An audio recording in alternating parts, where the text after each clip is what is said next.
Taharuh makom ini yang disucikan adalah mata batin untuk melihat wujud batin yang ada.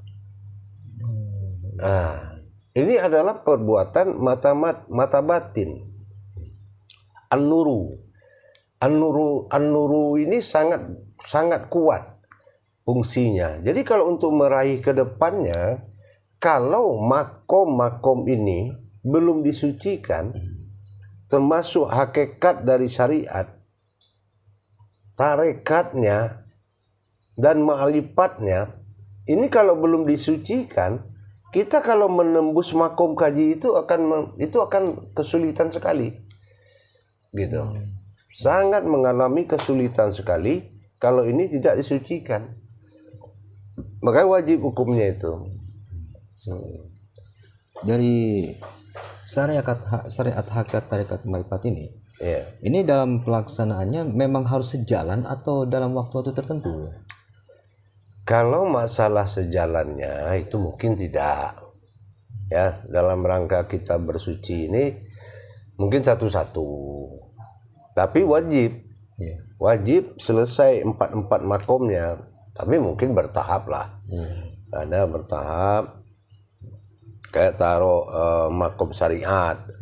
Nah, makom syariat ini kan mata batin disucikan dan batin dari syariat itu sendiri akan disaksikan, dan kontaknya adalah hati. Kalau hati belum puas, ini nggak boleh dihentikan. Oh gitu ya. Iya, gitu. Nggak boleh dihentikan, harus diteruskan terus. Kalau hati kita belum nyaman gitu. Ya ada mungkin lebih ke bingung sih enggak Bu ya. Ada Salek yang bertanyakan mengenai ini semalam sekali jalan atau satu persatu. Karena ini kan amalan ini kan beruntun nih Bu ini. Dengan kajian ini. Jadi ada kekhawatiran tidak bisa dijalankan atau bagaimana gitu Bu ya. Sepertinya ke situ diantaranya. Enggak juga. Karena kan pelajaran ini masih jalan. Dan ini terus dilaksanakan. Meskipun kalaupun kita sudah pun belajar, ini tetap harus dibersihkan. Bukan hanya karena kita dalam masa belajar aja. Mungkin karena ini kali Bu ya. Karena banyaknya amalan yang turun sekarang ini jadi. Iya. Padahal sebenarnya kalau bisa memanage sih bisa ya Bu ya. Iya, bisa aja, bisa diatur sebetulnya. Karena yang dipelajari itu kan tidak secepat itu juga bisanya. Jadi justru untuk menembus pelajaran itu dibutuhkan taharuh makom yang kuat. Iya, dibutuhkan taharuh makom yang kuat, taharuh kolbi yang kuat. Nanti akan disusul lagi taharuh kodrat. Nah, jadi nanti 4 taharuh ini baru taharuh total. Iya, mulai taharuh kolbi, taharuh makom, taharuh kodrat, taharuh total. Nah, itu baru bisa mencapai titik-titik ketuhanan itu. Apalagi dalam rangka memperjalankan rohani. Nah, itu kan butuh taharuh. Gitu. Iya, butuh taharuh makom yang kuat itu. Taharuh kolbi juga. Bahkan sehari-hari taharuh kolbi itu dijaga. Kita ke pasar, kemana, keluar main. Pulang, ada hal-hal yang meragukan kita berhadas, taharuh kolbi lagi. Taharuh kolbi lagi. Itu penjagaan. Ya, setelah kita melalui 14 malam. Nah, untuk tiap hari itu menjaga. Nah, kita emosi ke orang. Kita mau makan yang tidak kita suka atau yang dilarang agama. Itu kita harus tetap dijaga, itu penjaga itu. Salam ya. Ya. Untuk taharuh ini sendiri, terutama taharuh makom ini, apakah ini ada kaitan dengan persiapan ke istiqomah yang dipersiapkan? Pasti. Ini sangat menentukan. Apalagi kita nih mau menghadapi istiqomah. Istiqomah itu tidak ada lagi kawan bermujakarah. Kita sudah berhadapan dengan titik wujud yang sebenarnya. Menyelesaikan penembusan perkara batin, perkara sir, perkara wujud, perkara kodrat. Udah, kita sudah menembus ke dalam. Putarannya sudah putaran di dalam. Nah, gitu. Jadi menentukan, taruh makom sangat menentukan. Nah, kalau bisa selesaikan dulu semua taruh itu baru bisa kita mencapai. Karena di situ tuh tanjakan-tanjakan ketuhanannya tinggi sekali untuk rohani kita gitu. Target dicapai dalam istiqomah ini seperti apa, Bu? Ya, Yang diharapkan sebenarnya. Yang diharapkan itu kan suatu titik akhirnya itu kan mukasyafah. Ya, pertemuan gitu. Nah, kalau kita sudah diijabah oleh Allah, sholat kita dihadiri Allah, zikir kita dihadiri Allah, itulah yang diminta. Nah, itulah mukasyafatullah itu. Ibadihi fil ridatihi al mukasyafatun. Karena keriduanku lah aku hadiri ibadahmu, kata Allah. Nah, ridhonya Allah itu setelah kita benar-benar mensucikan kodratnya. Jangan ada hadas di situ. Itu. Nah, kaitan ya dengan taruh makom dengan taruh kodrat. Kenapa dia harus makom dahulu ya? Kenapa tidak kodratnya dulu? Sementara kan kita yang sedang kaji ini kodratnya dulu ya. Ya, karena gendala besarnya di kodrat, di makom itu. Karena banyak benturan itu adanya di makom. Contoh kita mensucikan sholat. Yang disucikan adalah hakikat yang berjalan tadi dalam sholat itu. Gitu. Mulai dari wuduknya, azannya, sampai ke salam. Itu perbuatan rohani itu disucikan tuh. Melihat rohani berwuduk, rohani naik sajadah, sampai rohani itu bersalam. Sampai dia mengadakan pertemuan. Nah, sampai dia ihram, sampai dia maujud, sampai dia wujud. Nah, itu kan taruh makomnya sangat tinggi di situ. Nah, iya, sangat tinggi di situ tuh.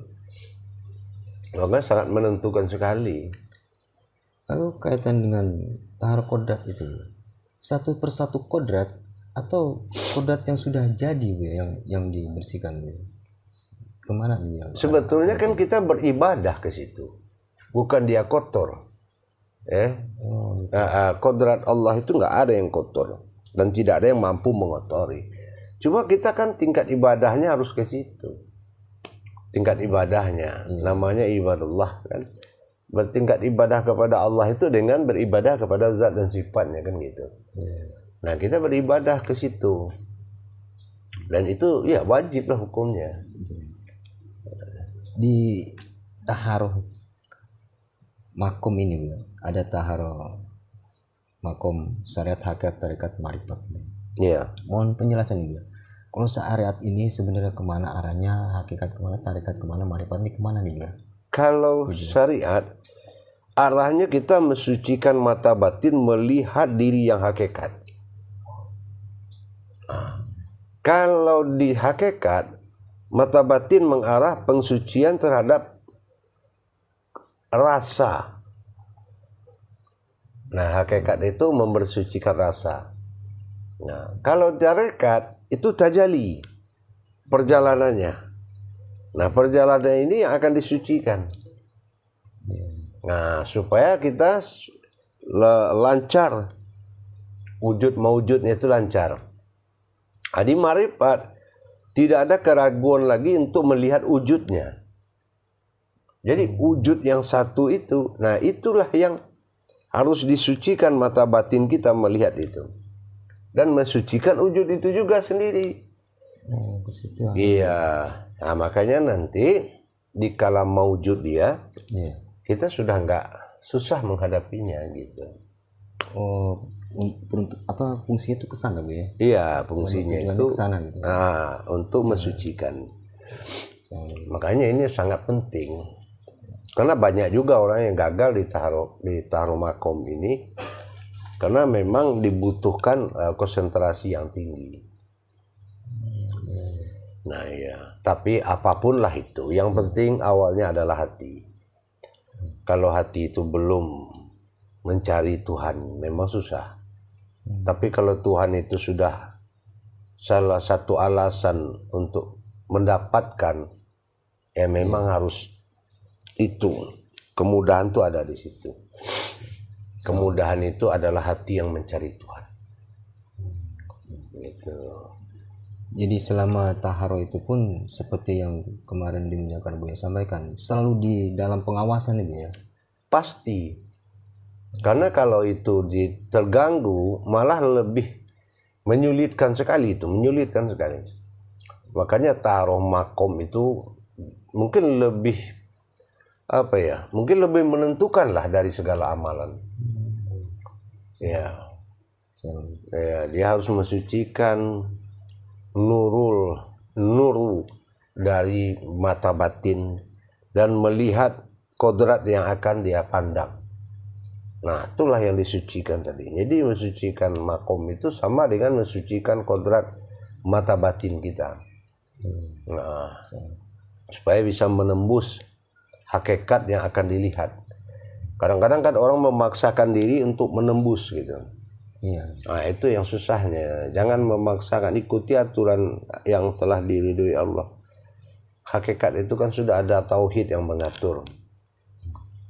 Jadi kita yang kita khawatirkan kan kebanyakan orang memperkenalkan ilmu tauhid dengan memperkenalkan sejarah. Sejarah itu ada yang tingkat rahasia, ada yang tingkat kebesaran, ada yang tingkat kekuatan.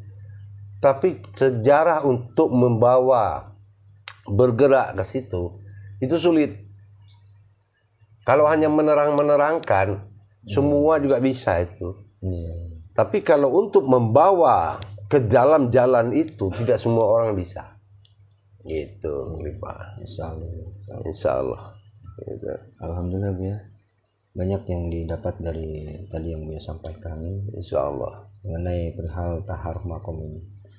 Karena ada katakanlah saya pribadi juga di antara taharoh, kolbi, makom dan kodrat ini sebenarnya ingin banyak tahu kemana dari fungsi taharoh ini arahnya dan tujuannya, karena seiring dengan persiapan untuk keistiqomah ini Bu, setidaknya setelah kita memahami dari jauh-jauh hari kita akan tahu seperti apa ke depan intinya gitu.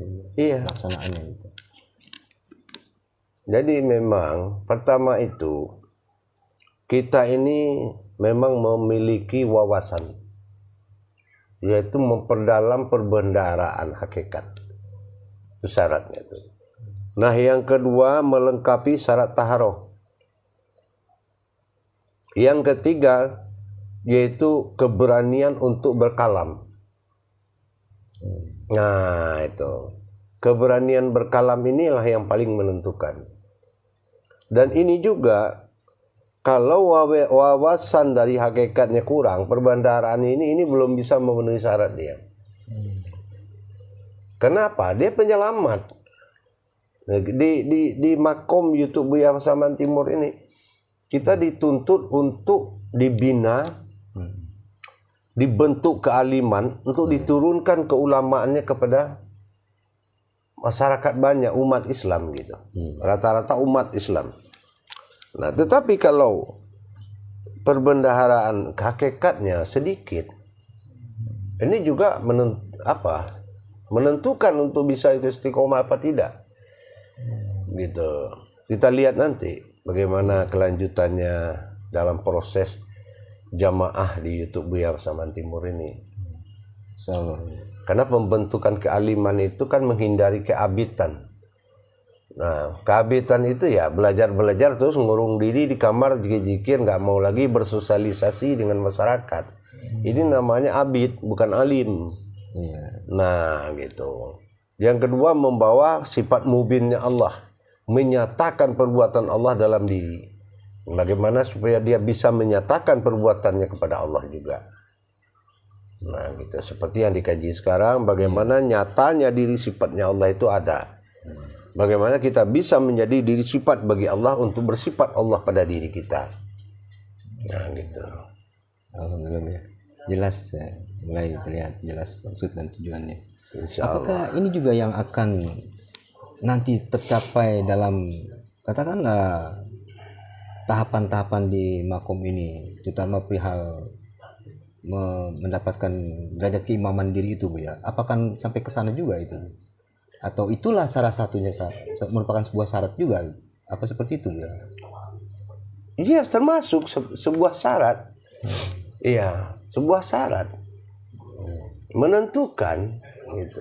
Jadi kita tidak bisa hanya mengakui tanpa melalui, mengiyakan tanpa menjalankan.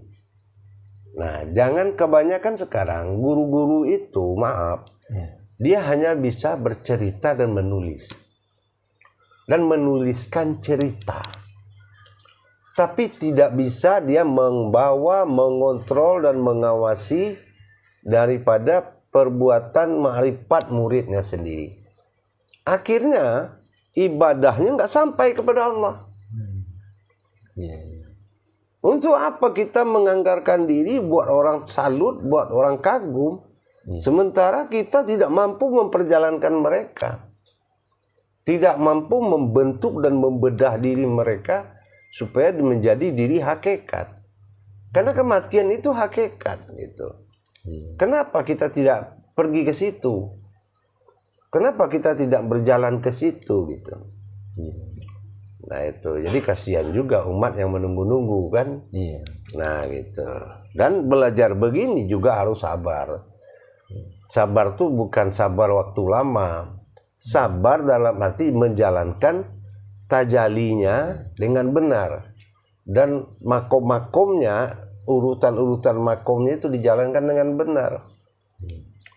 Jangan kita fasik gitu. Alhamdulillah ya. Insya Allah. Dari jabaran-penjabaran tadi tentang kaitan dari penting dan tujuan dari taharuh makom itu jelas lah. Insya Allah. Karena ini merupakan sebuah persiapan untuk mencapai istiqomah itu sendiri, Bu ya. Iya, insya Allah. Harapan saya juga begitu.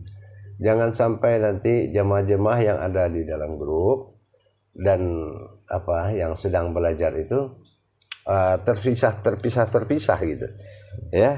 Apalagi dengan menunda-nunda mengamalkan, jangan sampai terpisah nanti. Jadi harapan saya ya sama-sama itu awal bersama sampai pada akhirnya bersama-sama. Apalagi kepada jemaah juga yang di luar sana. Ya ingin memperdalam ilmu hakikat ibadahnya silahkan aja masuk, nggak masalah. Pokoknya hubungi aja nomor itu, hubungin nomornya, nanti akan diproses gitu. Ya.